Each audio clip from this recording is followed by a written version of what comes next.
Hola, hola a todos, ¿me escuchan bien? Gracias, Mónica. Te escuchamos súper, Ana. Genial. Bueno, un gusto estar otra vez de nuevo con ustedes. Hoy vamos, como decía Mónica, a hablar acerca de redes neuronales. Es un tema bastante interesante. Entonces, déjenme, yo les voy a compartir mi pantalla.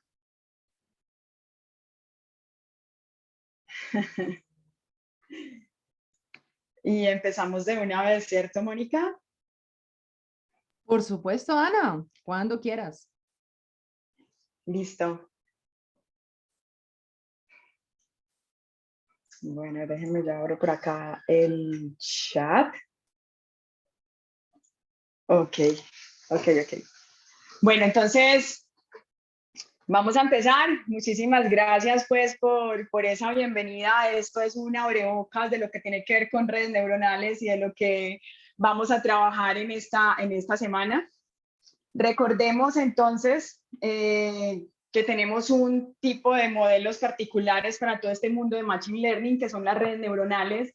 Estas se utilizan mucho para lo que tienen que ver con datos no estructurados, y cuando hablamos de datos no estructurados estamos hablando de todo lo que tiene que ver con textos, lo que tiene que ver con imágenes, lo que tiene que ver con audios. Y digamos que dentro de las aplicaciones que nosotros tenemos para trabajar con este mundo es todo el tema de speech recognition, y nosotros digamos que interactuamos con aplicaciones como Siri, como Alexa, como Google Assistant, que tienen por debajo el speech recognition y pues nos generan una experiencia interesante pues de estar interactuando con la máquina. Speech Synthesis con aplicaciones como Tacotron, todo el tema de test parsing con frameworks, algoritmos como BERT, Test Creation como GPT-3, que fue pues como el boom dentro de Natural Language Processing, que salió pues hace un tiempito. También recordemos que Natural Language Processing ha madurado mucho a lo largo de la historia. Si bien Computer Vision fue como, digamos que el campo que maduró más rápido, ya Natural Language Processing dejó de ser como una parte experimental dentro de las organizaciones, ya dejó de ser como este hijito de las redes neuronales experimental, y ya Natural Language Processing pasa a ser parte de aplicaciones productivas dentro de nuestras empresas. Tenemos también aplicaciones como Object Recognition con arquitecturas como YOLO, y también vemos pues como la aplicabilidad de esto en aplicaciones como Instagram, como TikTok, como en la parte pues de filtros de caras, etcétera. Todo lo que tiene que ver con imagen, creación de video, manipulación, también vemos la aplicación de redes neuronales.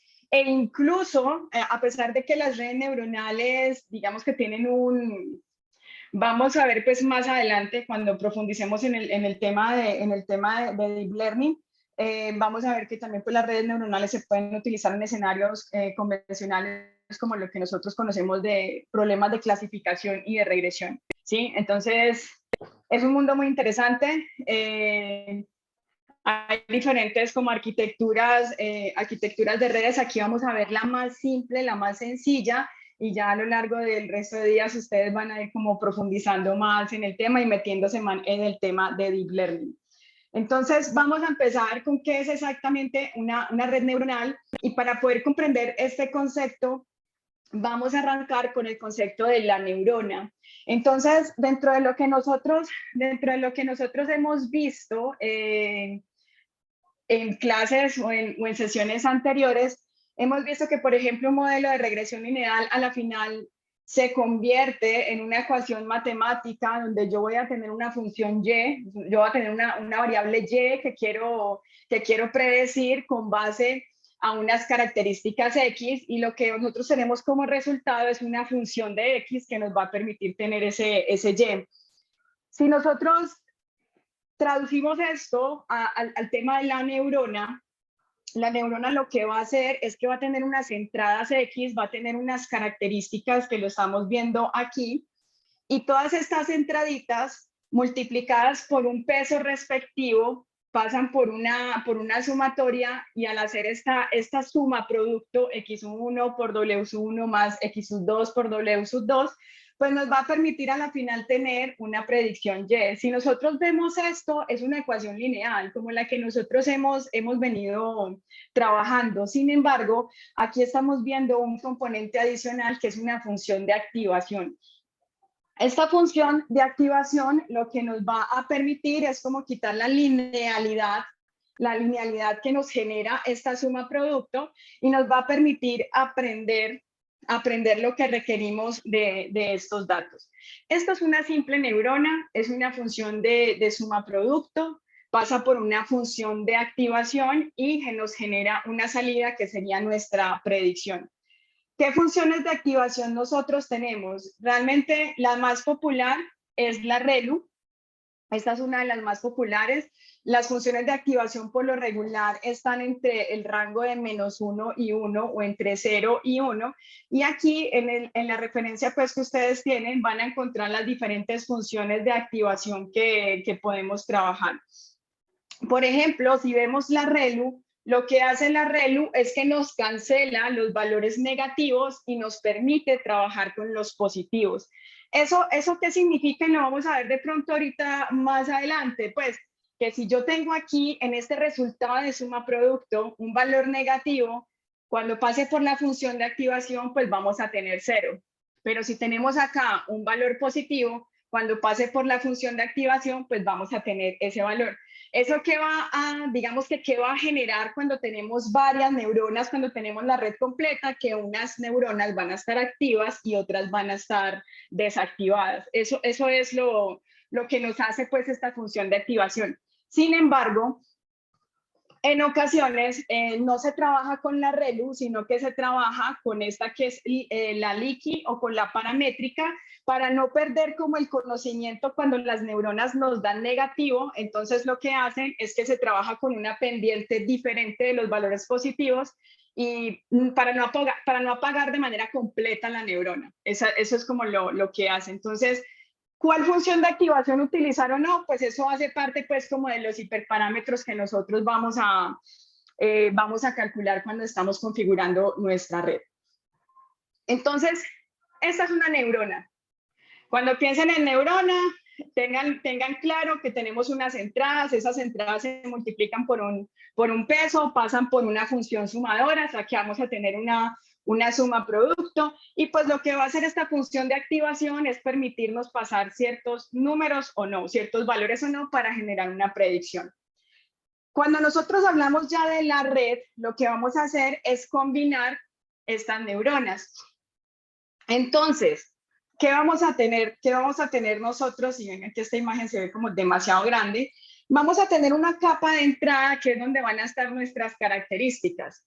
Por decir algo, si yo voy a predecir el precio de una casa, pues yo puedo decir que mi capa de entrada va a tener la cantidad de habitaciones que tiene mi casa y el área que tiene mi casa. Y como resultado, voy a tener el valor de cuál sería el precio dada esas dos variables. Entonces, tengo mi capa de entrada, que son las características que me van a permitir hacer mi predicción, y mi capa de salida, que es la que me va a generar ese resultado, que en este caso, en el ejemplo que les estoy dando, es un precio. Lo que tenemos en intermedio son capas ocultas, y esas capas ocultas están conformadas por neuronas, y si bien puede ser una capa oculta, puedo tener 2 o puedo tener 3. Que yo tenga muchas capas ocultas hace que mi modelo sea más complejo, pero no quiere decir que sea mi mejor modelo, para que lo tengamos presente. No tener un montón de capas ocultas y un montón de neuronas va a hacer que vayamos a tener el mejor resultado. Si nosotros, digamos que sobredimensionamos la red, podemos estar generando otro tipo de problemas. Entonces, cuando nosotros estamos trabajando con una red neuronal, lo que hacemos es como definir cuál va a ser nuestra arquitectura de la red, tener claro cuáles van a ser nuestras entradas, cuántas entradas vamos a tener, cuáles van a ser nuestras capas ocultas, esas capas ocultas, cuántos vamos a tener y cuántas neuronas van a tener, y nuestra capa de salida. Hay un concepto importante aquí y es algo que se llama Fully Connect. ¿Y eso qué quiere decir? Que cada una de las neuronas está conectada con exactamente cada uno de los otros. En este casito de aquí, no lo tenemos full conectado, porque porque si vemos en la imagen, este primer puntito verde se conecta con esta y con esta, con los tres primeros de la capa oculta, pero no se están conectando con el último. Nos hace falta pues una lineecita. Cuando hablamos de Fully Connect, como la imagen que compartieron en el chat, miren que todas las entradas se están conectando con cada una de las neuronas de las capas ocultas. ¿Qué pasa con ese Fully Connect? Ese Fully Connect a veces puede ser funcional y otras veces no. Entonces, cuando uno está optimizando el modelo, en ocasiones uno puede colocarle que de manera random, cuando se esté entrenando, apague algunas conexiones. ¿Sí? Uno le apaga algunas conexiones, entonces él ahí se entrena y podemos tener unos mejores resultados. Entonces, tenemos Fully Connect, tenemos nuestra capa de entrada, tenemos nuestras capas ocultas y tenemos nuestra capa de salida, y ya sabemos que lo que hace, digamos, que cada una de estas conexiones van a tener un pesito, un W, y cada uno de estos circulitos que estamos viendo ahí va a tener una suma producto de lo que está interconectando. Entonces, tenemos la primera capa, que son nuestras neuronas de entradas, que van a ser nuestras entradas X. Tenemos la asignación, tenemos que cada una de estas lineecitas que tenemos ahí, que son nuestras conexiones, van a tener un W, van a tener un peso. Tenemos la función de activación, que la vamos a configurar pues en cada una de las neuronas de las capas. Y pues esta función de activación va muy de la mano con lo que queremos trabajar. Podemos ver que en las capas ocultas vamos a utilizar, por ejemplo, un ReLU, pero si nosotros estamos en este caso teniendo como resultado, nuestra predicción va a ser el precio de una casa, podemos estar pensando en no tener un ReLU, sino tener una función de activación de identidad, que nos entregue un valor, el valor de la predicción. Pero si estamos hablando de que lo que nosotros queremos hacer es una clasificación binaria, estamos hablando de que nuestra capa final, la de salida, va a tener una sigmoid que nos va a permitir tener resultados entre 0 y 1, una probabilidad para la clasificación binaria que estamos haciendo. Y así, dependiendo de nuestra salida, es que nosotros definimos nuestra capa, nuestra función de activación en la capa final. Entonces, es posible que la cantidad, es una sola capa de entrada. Lo que va a tener la cantidad de bolitas o de neuronas, pues la cantidad de bolitas que vamos a tener depende de las características que nosotros vamos a manejar. Si esto que está aquí, que tenemos en esta imagen, es una red que nos va a permitir predecir el precio de una casa con base a un área y con base a una cantidad de habitaciones, miren que tenemos en nuestra capa de entrada dos bolitas que van a ser nuestro X1 y nuestro X2, ¿sí? Entonces no es tener muchas, o sea, no es que yo tenga varias capas de entrada, yo tengo una sola capa de entrada, y las bolitas que vamos a tener allí son las que hacen referencia a las características que nosotros vamos a utilizar para hacer la predicción.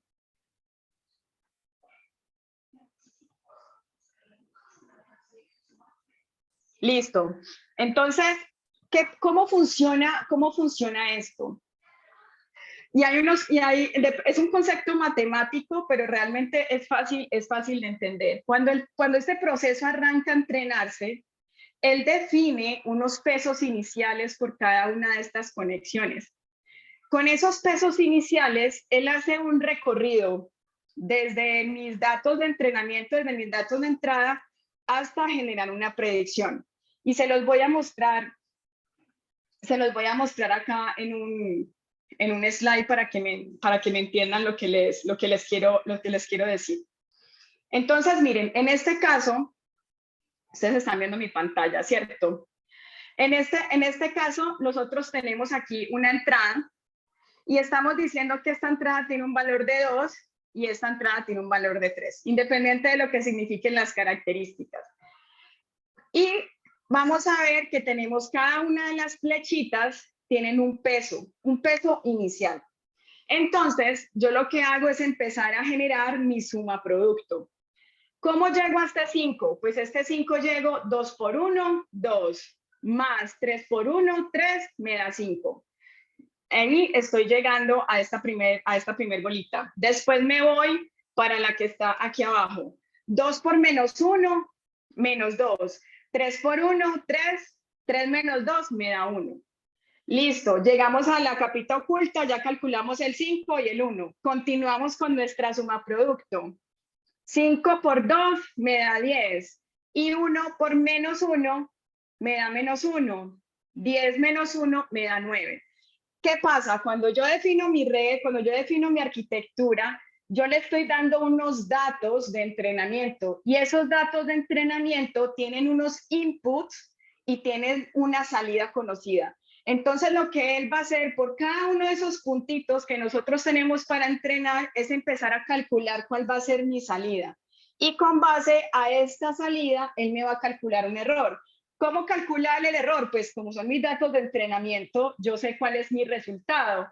Entonces ahí yo calculo este error y con base a este error, yo me devuelvo y recalculo esos pesos, los vuelvo a ajustar. Prácticamente son estos procesos. El forward propagation, que va de izquierda a derecha, que me permite a mí calcular una predicción y con esa predicción poder calcular cuál es el error que yo tengo en ese momento para poderme devolver y poder reajustar esos pesos. ¿Cómo se reajustan esos pesos? Con lo que nosotros matemáticamente conocíamos, pues con la derivada. Y miren aquí, tenemos la fórmula. Nosotros vamos a tener unos nuevos pesos que van a estar dados por el peso viejito, por el que él arrancó de manera aleatoria, y a eso le voy a restar un alfa, que vamos a ver más adelante que es una tasa de aprendizaje, por la derivada de esa función con base al W sub 0. Lo mismo para W sub 1. W sub 1 nuevo es igual al peso viejito, el peso viejito de W sub 1 menos la derivada por esa tacita de aprendizaje. Esto nos va a dar unos pesos nuevos. ¿Y qué hace el proceso? Volver a hacer lo que yo les dije. Esta parte de acá, de yo tengo la entrada 2, tengo la entrada 3, y ya tengo unos nuevos pesos. Con esos nuevos pesos vuelvo y calculo la salida, y esa salida pues me va a dar un nuevo error.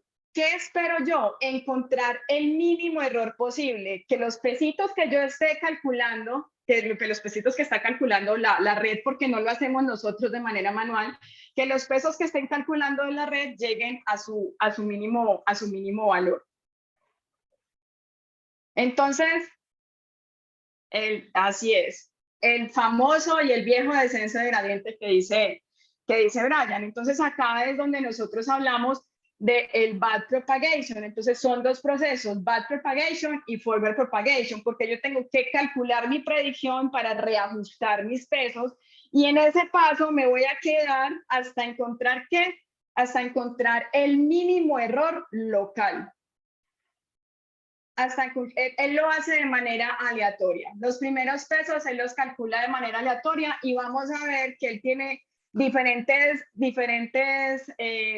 algoritmos pues, de gradiente descendiente para hacer el cálculo de ese error. Entonces, ¿les queda claro cómo funciona esos W? Eso es lo que él hace. Nosotros no nos preocupamos, nosotros nos preocupamos por configurar la red. ¿Sí? Sino que quería que entendieran lo que él hace para calcular esos pesos. ¿No quedó claro? Listo. Entonces, ya saben, backpropagation y forward propagation es el proceso que él hace de manera interactiva para poder calcular esos W, y lo que él espera de esos W es poder encontrar el mínimo error local. Tenemos entonces ese proceso, se llama el proceso de entrenamiento. Él trabaja con los datos, con la partición de datos que nosotros le estamos dando, y cada ciclo de aprendizaje se le llama época. ¿Listo? Entonces lo que vamos a hacer ahorita es que vamos a crear nuestra primera red. Para esta red nosotros vamos a utilizar TensorFlow. Nosotros tenemos diferentes nosotros tenemos diferentes librerías para trabajar con redes neuronales. Y una de estas de la que digamos que la que tenemos implementada aquí es TensorFlow, pero pues también está PyTorch, también está Keras. TensorFlow en su momento fue como la más utilizada para todo el tema de Computer Vision, y PyTorch era muy utilizada para toda la parte, pues como todos la investigación, y más usada para todo el tema de Natural Language Processing, pero pues ya se ven las dos siendo utilizadas en ambientes productivos. Listo, el conjunto de datos que nosotros vamos a trabajar en este caso es el conjunto de datos del iris.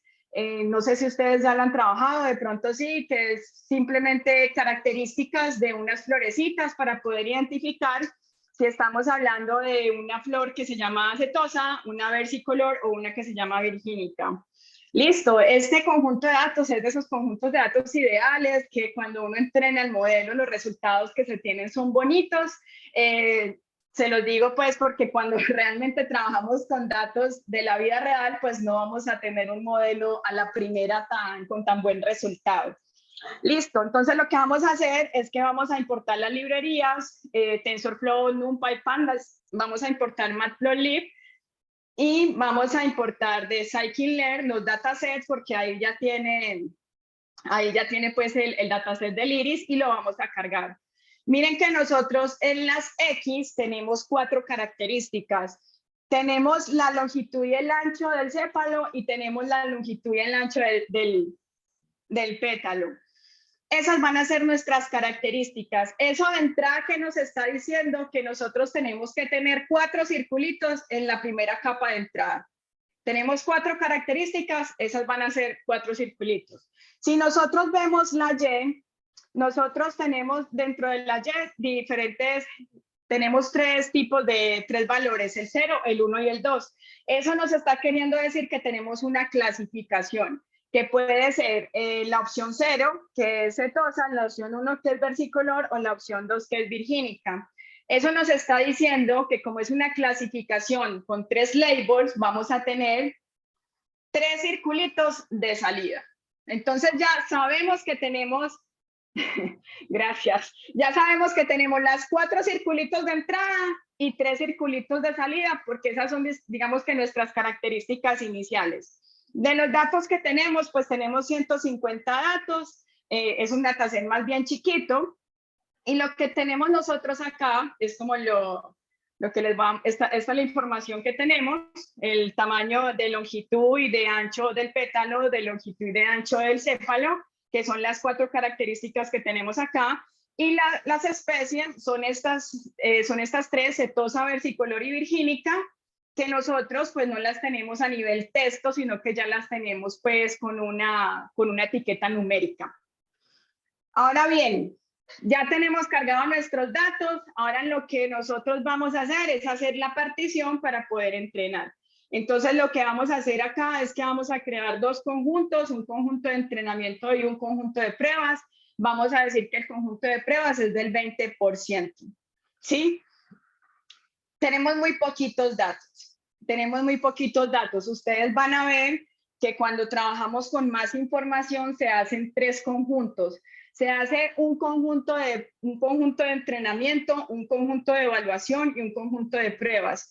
Con el de entrenamiento yo entreno a mi modelo, con el de evaluación yo mejoro los hiperparámetros de mi modelo, y con el último yo lo que hago ya es validar ese modelo optimizado para efectivamente comprobar que ese es el modelo que yo quiero. Pero eso depende mucho también del tamaño de datos que nosotros estemos manejando. Este random style es para que es como una semilla, es como para que cada vez que particione, me lo particione de la misma manera. Me deje pues como el mismo conjunto de datos de 20 y de 80. Listo, si nosotros vemos el x.shape, tenemos que es de 4, y vamos a empezar a configurar nuestro modelito con TensorFlow. Lo primero que nosotros vamos a hacer es que vamos a crear una variable que se llama modelo. Esa variable que se llama modelo le vamos a decir que va a ser un TF de TensorFlow, el alias de TensorFlow, keras.models.sequential.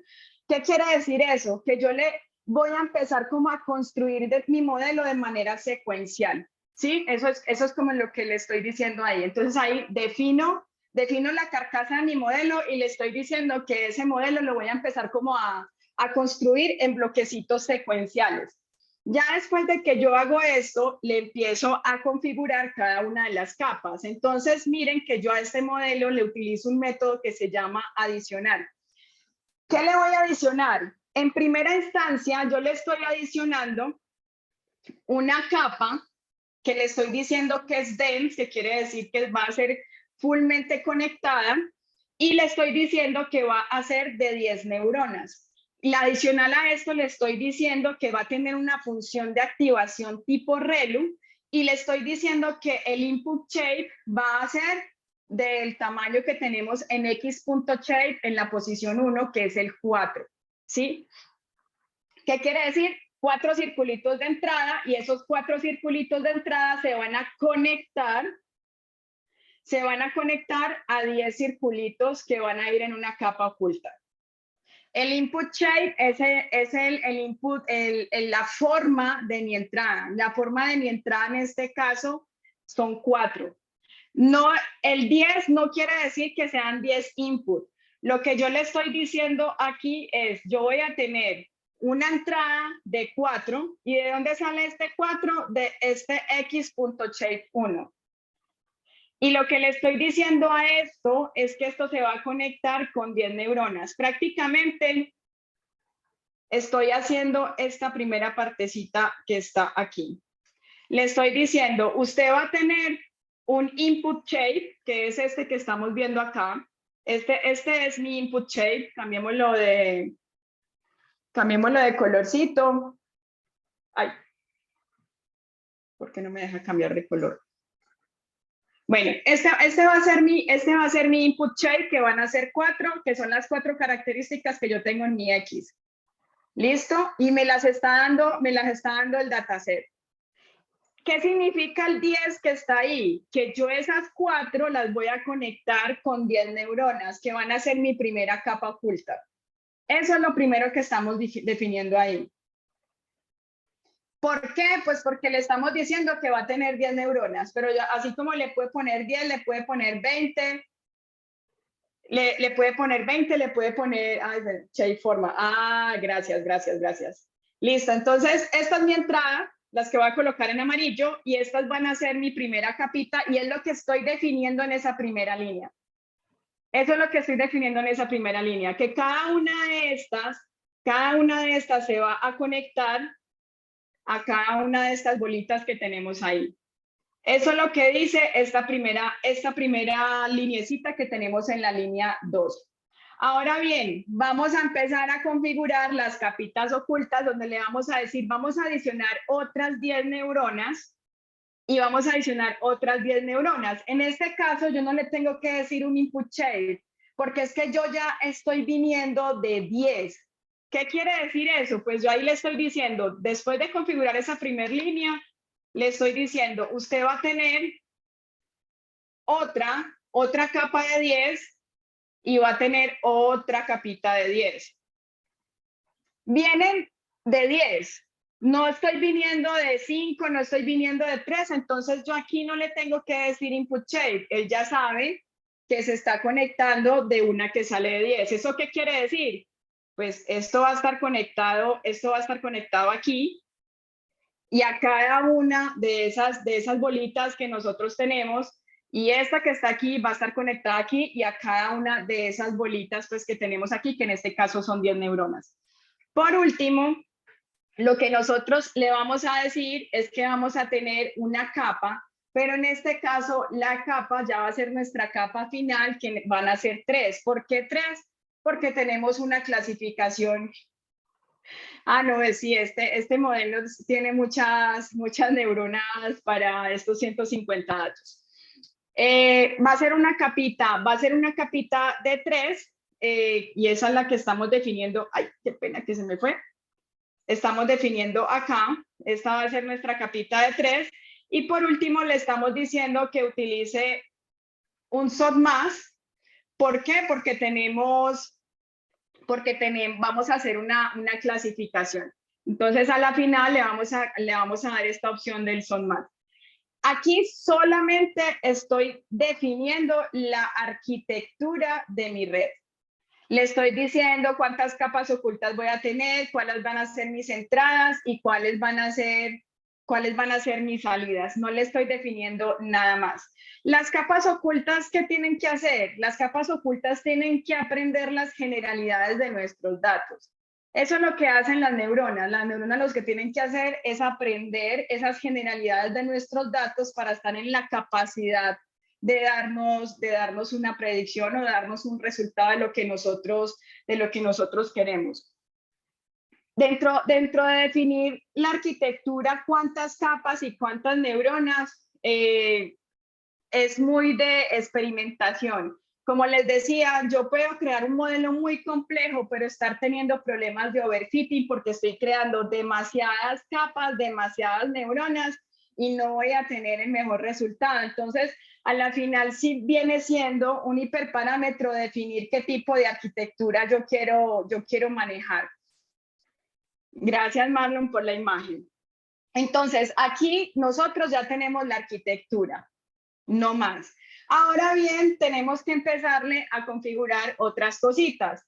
Dentro de las cosas que nosotros le vamos a configurar vamos a definir de qué manera él va a optimizarse. Es decir, cuál va a ser ese algoritmo de optimización que él va a utilizar para encontrar el menor error local.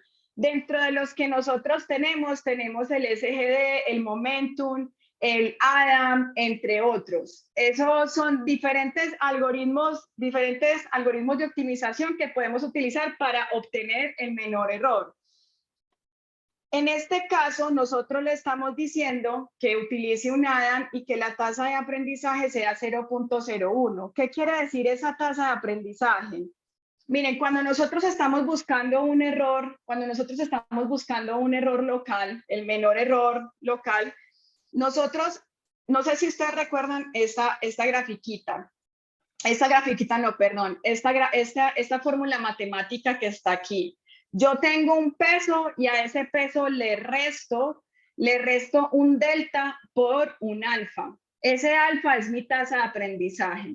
¿Qué pasa si mi tasa de aprendizaje es muy grande o qué pasa si mi tasa de aprendizaje es muy pequeña?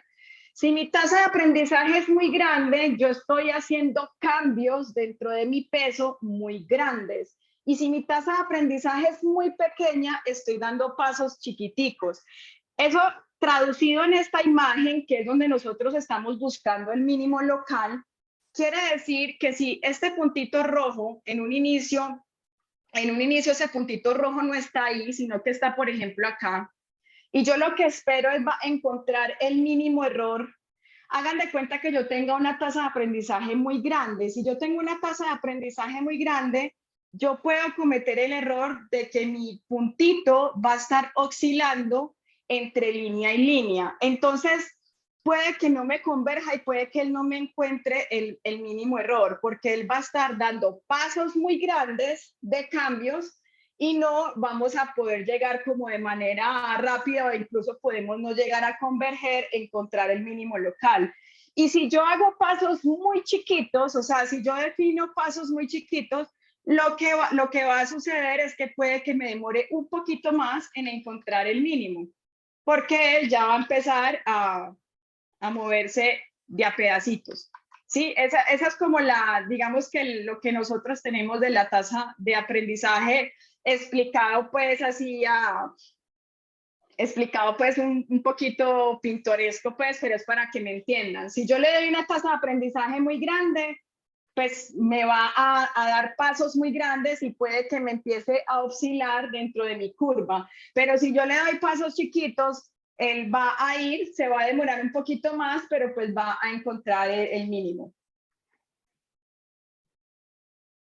Él encuentra el mínimo local. Él encuentra el mínimo local para que lo tengan presente. Entonces, bien, aquí le estamos diciendo cuál va a ser la optimización que él va a utilizar. Ahora lo que vamos a hacer es decirle a él que él va a compilar, vamos a definir un model.compile donde le vamos a definir cuál va a ser las funciones de pérdida que él va a utilizar y cuál va a ser la métrica, cuál va a ser la optimización que él va a usar y cuál va a ser la métrica que él va a definir. En este caso, la métrica va a ser el accuracy. En este caso, le estamos definiendo que la pérdida sea una pérdida de tipo cross-entropy categorical, pues porque tenemos pues tres categorías. Y después de que nosotros definimos el model.compile, lo que vamos a hacer es hacer un model.fit que lo que hace es que le entrega el conjunto de datos de entrenamiento, tanto las X como la Y, el conjunto de datos de validación, le decimos cuántas epochs va a utilizar, que en este caso son 20, y le definimos un batch size, que en este caso son 32. ¿Qué significa el batch size? El batch size es que él coge 32 puntitos de manera aleatoria y entrena. 32 puntitos de manera aleatoria y entrena, y una epoch se cumple cuando él recorre todo el conjunto de entrenamiento. Listo, eso es lo que significa ahí. O sea, él no llega, nosotros tenemos 150 registros, de esos 150 registros, 20 lo dejó de validación, 80 lo dejó de entrenamiento. Entonces lo que le estamos diciendo ahí es, vea, usted va a ejecutar 20 epochs, pero una epoch se cumple cuando él recorre ese conjunto, pues, ese 80%, pero en particioncitas de 32. O sea, él coge un batch size de 32, otro batch size de 32, otro batch size de 32, hasta que digamos que cubre ese 80%. ¿Qué vamos a ver nosotros cuando hacemos esto? Nosotros esta información del ajuste lo vamos a guardar en una variable que se llama history. ¿Por qué? Porque a nosotros nos interesa ver cómo se comporta la pérdida y cómo se comporta la precisión tanto del conjunto de entrenamiento como del conjunto de validación. Porque estas gráficas nos van a permitir a nosotros identificar si nuestro modelo aprendió o no aprendió. O sea, nosotros podemos identificar si nuestro modelo es bueno o si tenemos un problema de underfitting o tenemos un problema de overfitting. Entonces, por eso lo vamos a guardar en history para después poder hacer esa gráfica. Y si nosotros vemos el log que va generando cada una de estas, nosotros lo que vamos a encontrar es lo siguiente. Él va a empezar con una pérdida muy grande y con una accuracy muy bajito. Entonces, si ustedes miran acá, aquí nos dice, esta es la primer epoch de 20. En esta primer epoch de 20, la pérdida es de 1.10, la función de pérdida es 1.10, el accuracy es de 0.31 para nuestro conjunto de entrenamiento. La pérdida para nuestro conjunto de validación es de 1.08 y el accuracy para nuestro conjunto de validación es 0.3. Lo que nosotros esperamos es que a medida que él va iterando, que él va generando las epochs, es que él vaya aprendiendo, es decir, que él vaya ajustando esos W de una manera tal que ese logs va a disminuir y que ese accuracy va a aumentar. Entonces, si nosotros nos vamos por acá, por ejemplo, a la epoch 7, podemos ver que de 1.10 que fue que nosotros arrancamos, estamos en 0.78 de loss. Y de 0.31 que teníamos de precisión, ya estamos en 0.69. Si vemos nuestro conjunto de validación, que es el 20% que tenemos, vemos que él también está mejorando. De 1.08 bajó a 0.72 y de 0.3 que tenían de accuracy, ya tenemos 0.63. Y así por cada una de las iteraciones. ¿Y qué pasa al final? Al final vemos que nuestro conjunto de entrenamiento tiene una pérdida de 0.12, tiene pues el loss es de 0.12 y el accuracy es de 0.95, casi a 1. Aquí vemos que el de validación es 0.12 y que el accuracy ya está en 1. Listo, entonces eso es el comportamiento que nosotros esperamos. Nosotros esperamos que él empiece a bajar, sin embargo en otros escenarios uno puede ver que el accuracy llega hasta cierto valor y después se baja, no empieza a mejorar, sino que empieza a empeorar. Entonces ahí hay otras técnicas de cuántas veces tiene que iterar mi modelo para entrenarse. Y hay ciertas métricas que uno define, que es, por ejemplo, hacer una parada temprana. Y esa parada temprana es, o sea, si él llegó como hasta cierto nivel de accuracy y de ahí en vez de mejorar, empezó a empeorar, entonces paremos aquí y no permitamos que el modelo se siga entrenando. Pues son como cosas que uno puede hacer cuando está entrenando el modelo y por eso la parte gráfica es súper importante.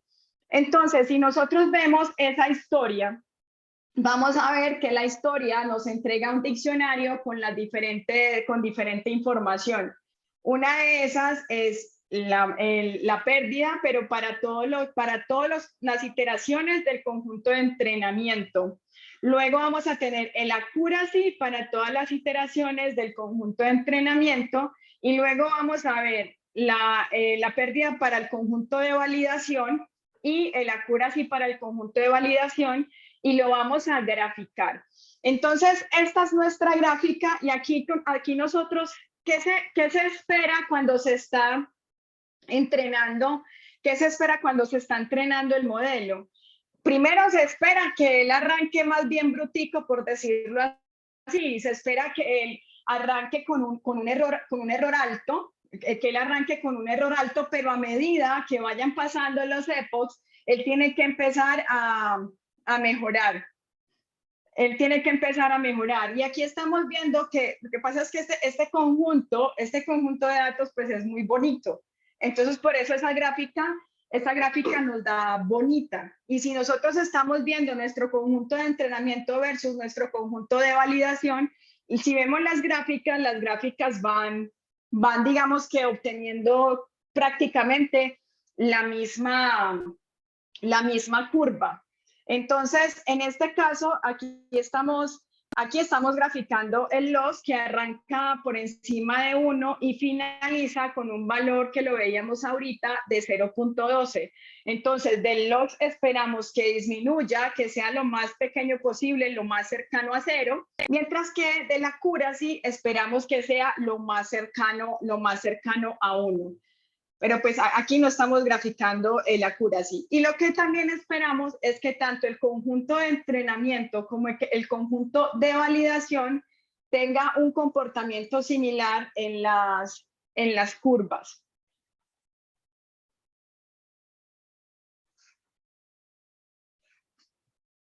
Accuracy es el que calcula con el conjunto de entrenamiento. Y val accuracy es el que calcula con el conjunto de validación. ¿Eso qué quiere decir? Él se entrena, lo voy a explicar acá. Él en esta primera interacción, él se entrena con el conjunto de entrenamiento y genera un modelito. Y ese modelito lo valida en el conjunto de validación que nosotros tenemos. Sí, es claro,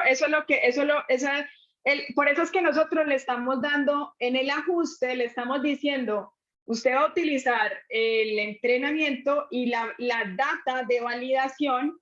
La data de validación va a ser el X-test y el Y-test que nosotros tenemos. El accuracy va de la mano con la precisión. Acuérdense que nosotros tenemos qué clasificación es, entonces él hace el cálculo de esta métrica, el real versus el que él está calculando. Entonces, por cada una de estas iteraciones, él llega, entrena, genera, por decirlo así, genera una imagen, un snapshot de un modelito. Ese modelito lo prueban en de validación y con eso que está probando en el de validación, pues él calcula qué error tengo. Y lo mismo va haciendo en cada una de las iteraciones. Y por eso es que vamos viendo que el de validación también empieza a mejorar en el tema de la accuracy de tal manera pues que llega a 1. Listo, entonces vamos a mirar acá. Si yo quiero predecir, o sea, ahí, digamos, ahí ya tengo mi modelo.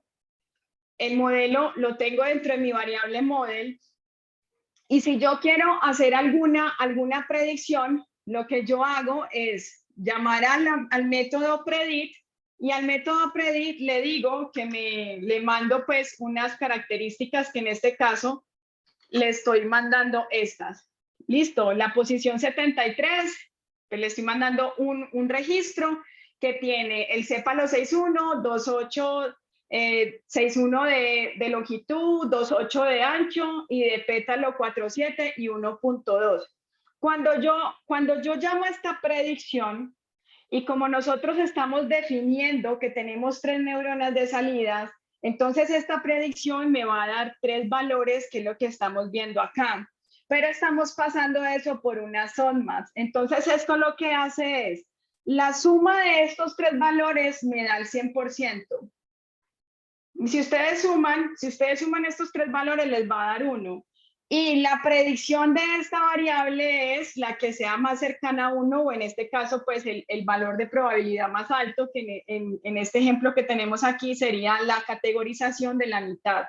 Sería la categoría 1, que estamos diciendo que con un 80% de probabilidad, estas características de esta flor es la categoría 1. Mientras que en el caso pues de la categoría 2 solamente tiene el 0.19%, y versus esta que es un porcentaje mucho más bajito de 0.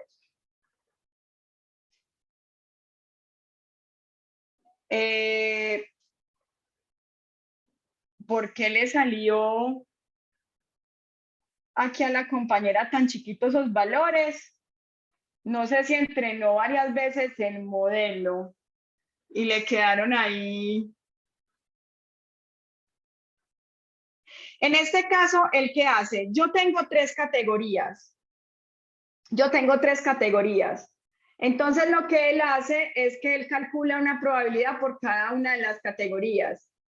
Y en este caso, la más alta es la que tenemos en el centro, que nos está dando, bueno, en mi caso, está dando 0.8, que si yo lo multiplico por 100, pues me da el 80.4.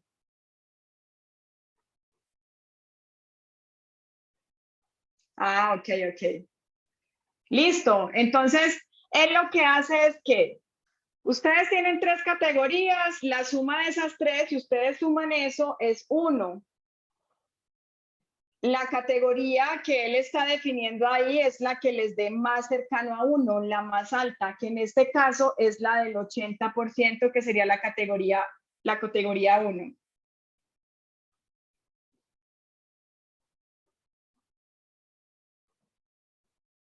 Ya la parte de volver un modelo de estos a producción es que estos modelos se empaquetan.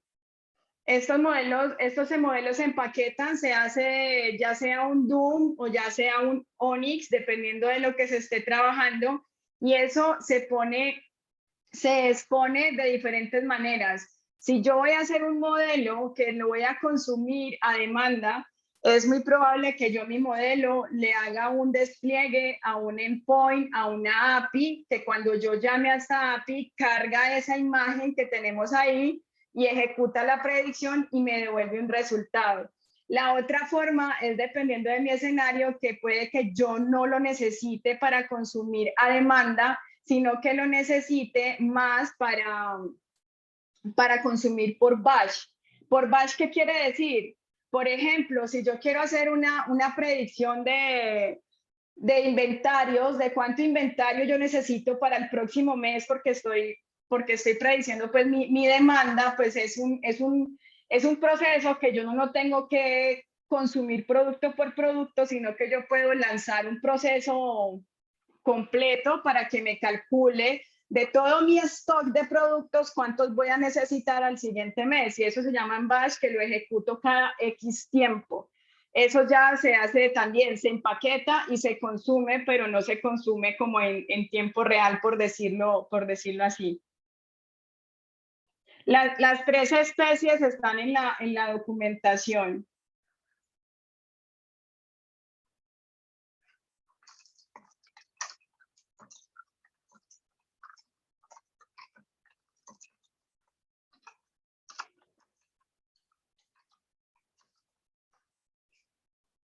Listo, entonces vamos a ejecutar un proceso para calcular las predicciones y mirar cuáles eran las reales. Entonces vamos a hacer el predict. Listo, entonces lo que vamos a hacer es que vamos a hacer el predict. Miren que le estamos mandando el X-test. Estamos mandando el X-test y lo que vamos a hacer es que con un ciclo for vamos a ir haciendo la predicción y comparándolo con el valor real.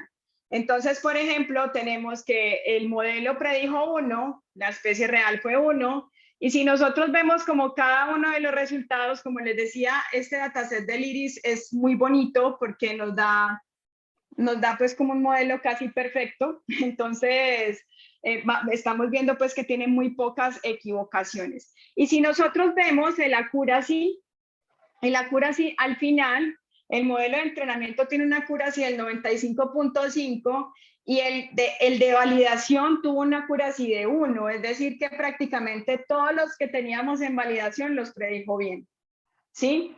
Y eso es lo que estamos viendo pues acá en cada uno de estos resultados. Vamos a mirar como los pros y los contras de trabajar con redes neuronales. Listo. Entonces, primero, pero esperen, que se me perdió acá.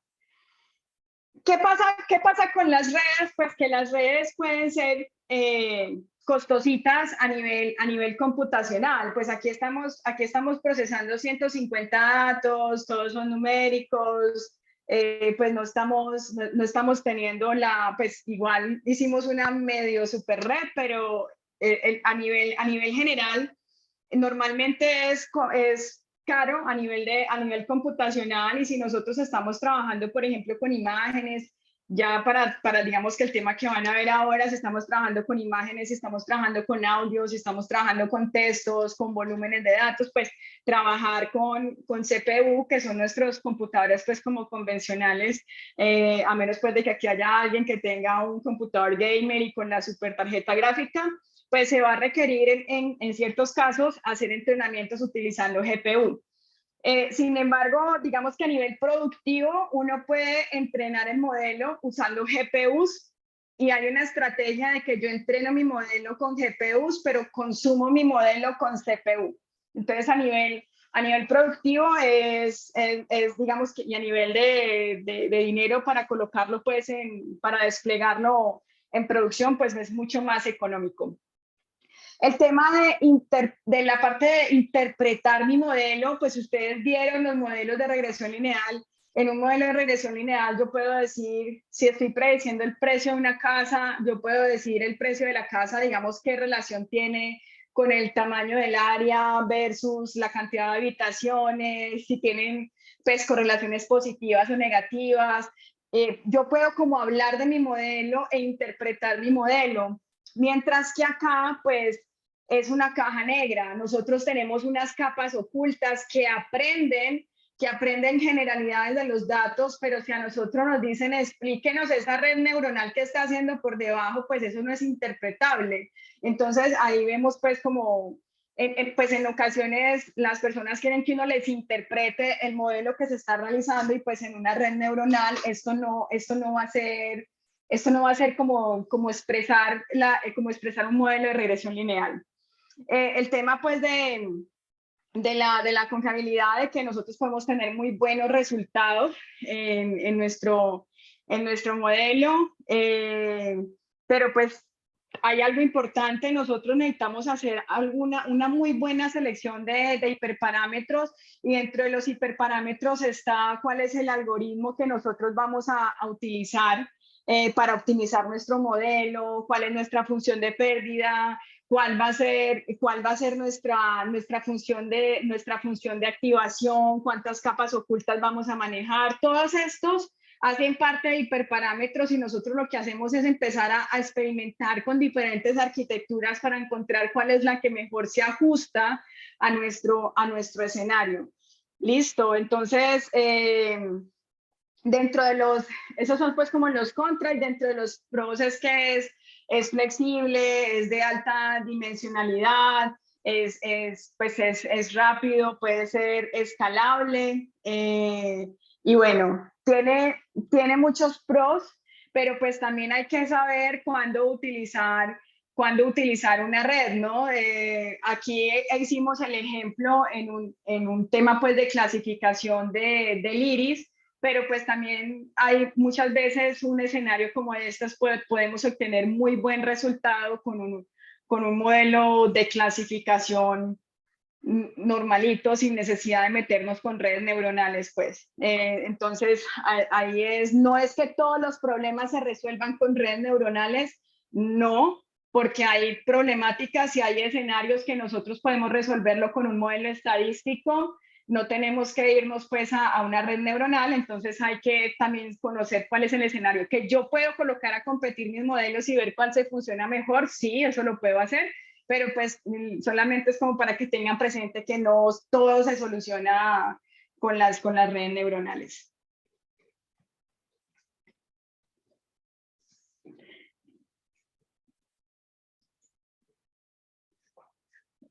Listo, entonces,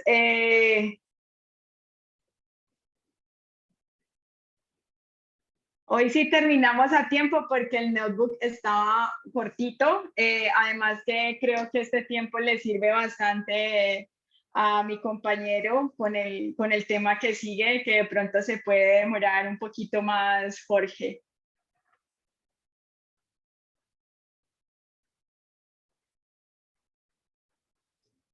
Gracias, Ana.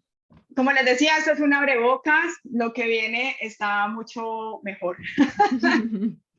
Y bueno, Jorge, cuéntanos si estás ahí, porque me encantaría hacerte una pequeña introducción y porque muchos de nuestros fellows ya te han visto en nuestro panel de alumnis, pero todavía no saben exactamente quién es. Entonces, para que lo sepan, en nuestra siguiente sesión extra Hola. tenemos a nada más y a nada menos que nuestro Friendly Forum Lurker, conocido también como Jorge Esteban Caballero, ¿cierto? Nuestro Head TA de los Learning Support TAs, que además es ingeniero industrial científico de datos con una pasión por la inteligencia artificial y el machine learning. Y precisamente la noche de hoy nos estará enseñando acerca de deep learning. Entonces, Jorge, es un placer tenerte de instructor y ya sabes que el escenario es todo tuyo. Ana, muchísimas gracias por esa lección. Es un placer siempre tenerte con nosotros. Y Jorge, el escenario es todo tuyo. Muy buenas noches a todos. Espero que les esté yendo bien. En esta primera parte vamos a hablar a un nivel un poco más general de unas temáticas antes de entrar a ver el caso. Yo creo que hablamos de unas temáticas más asociadas de pronto a la parte del proyecto. Hacemos el break y luego sí seguimos a la parte de los elementos. Entonces, lo que quería decirles es que en estas temáticas de redes neuronales y de todo lo que sea así súper específico, va a haber una cierta nivel de especialidad donde las personas van a empezar a hablar como en jerga. Eso es normal. Yo no sé si ustedes han visto esos videos de que a veces molestan a las personas de marketing, donde empiezan a hablar de que es que hay que alcanzar el target de conversion con la generación de leads en yo no sé dónde, yo no sé dónde, yo no sé dónde, y empiezan a hablar en palabras exóticas. Eso es normal y es más como un proceso natural donde todos empiezan como a hablar en el mismo idioma. Entonces, lo que vamos a ver es que nosotros tenemos que aprender a desaprender esa jerga. Nosotros tenemos que aprender la jerga para entender las temáticas, pero a la hora de presentarlo, tenemos que saber traducirla a las palabras, llamémoslas, de las personas. Yo, por ejemplo, siempre he dicho cuando estamos hablando de los extended cases, perdón, de los entregables del proyecto, que el entregable del proyecto es una historia. Usted está parlando, diciendo lo que hizo, convenciendo a la otra persona que lo que hizo es importante y tiene valor. Entonces, siempre pongo el ejemplo de que yo tengo que poder llamar a mi abuelita, sentarla, leerle lo que hice, ella me tiene que poder entender, o a un niño a mi sobrino, a mi tío, a mi nieto, a lo que sea, lo puedo poder sentar y cualquier persona debe poder entender lo que está hecho. Entonces, porque lo que nosotros hacemos, no necesariamente la otra persona lo sabe. Tenemos que partir desde ahí. Entonces, es importante contar una historia y que esa historia sea importante para la persona que está escuchando. Respecto al, por ejemplo, el entregable que tenemos ahorita, de que es lo del EDA avanzado y el dashboard. Después de que ustedes exploraron los datos y vieron patrones y vieron cosas, ese entregable del mockup va a ser como más aterrizado a la historia que ustedes vieron en el EDA, como, ay, vea, yo vi que tal variable cuando sube qué sé yo, cuando sube la temperatura, disminuye la cantidad de prendas de ropa que tienen las personas puestas. O cuando baja la temperatura, aumenta. Entonces uno empieza a utilizar eso, esas cosas que uno está viendo para empezar a escoger las gráficas que venden mejor la historia que tenemos. Entonces siempre vamos a estar contando una historia y vamos a tener que empezar a tener ese lenguaje técnico de empezar a entenderlo y de pronto empezar a nosotros a aprenderlo relacionándolos con cosas que nosotros sabemos.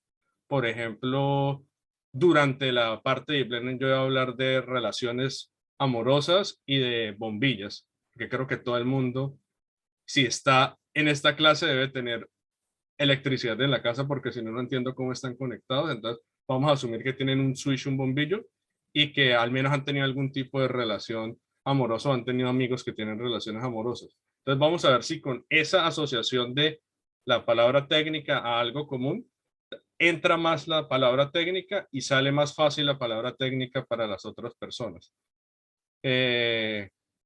Entonces, yo creo que en este momento podemos tomar el break para ya descansar un poquito, calmar la mente, tomarnos un poquito de agüita, que de hecho me tengo que traer agua para la charla, y ya vamos a después a empezar a mirar esto de las redes neuronales con un poquito más de detalle, con un poquito más de, también de, llamémoslo, eh, pueblo, de desmitificar que sean tan cajas negras, porque sí hay un componente de magia negra, pero hay un componente también de que si hay magia negra, hay magos que la hacen. O sea, hay una parte matemática y una explicabilidad.